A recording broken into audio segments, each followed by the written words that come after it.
Wakana never would have imagined that. Just because she helped Marin make a cosplay costume and worked part-time as her personal photographer. In the eyes of Marin's best friend, the two of them had become boyfriend and girlfriend. Marin had recently become obsessed with an anime and particularly loved the bunny girl character in it. So next, it was once again up to Wakana, the human wardrobe, to step up. Wakana couldn't help but wonder. Did Marin really like bunny girl outfits that much? Marin, full of confidence, replied that she thought no one in the world could hate bunny girls. Moreover, recently, many Halloween-themed bunny girl skins had been released. But no matter what new things came out, the classic bunny girl look would never be replaced.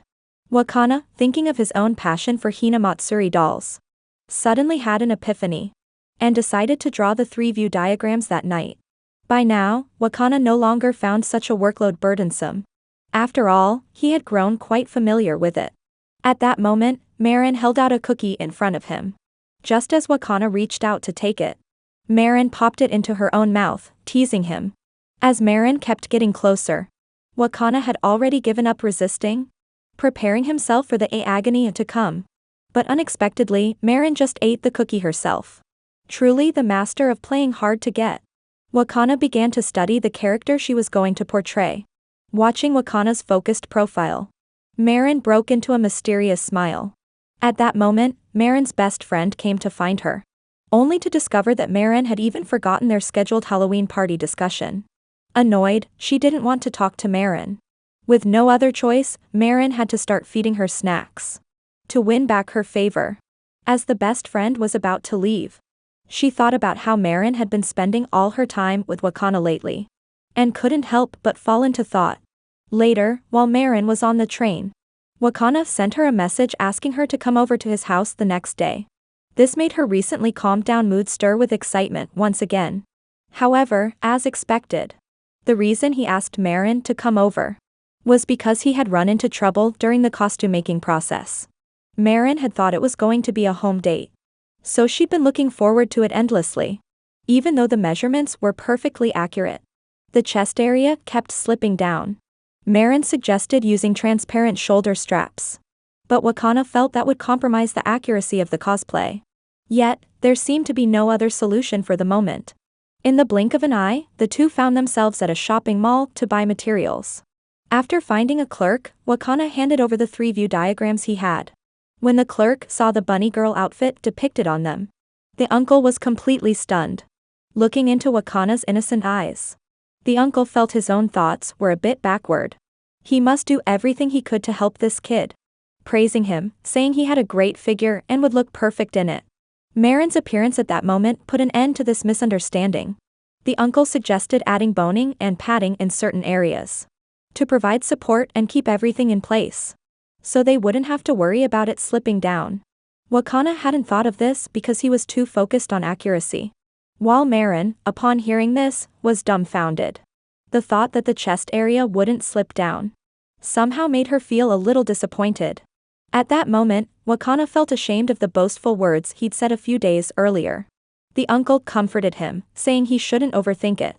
Once a preconceived notion takes hold, one's perspective becomes narrow, and things that would normally be noticed naturally go unseen.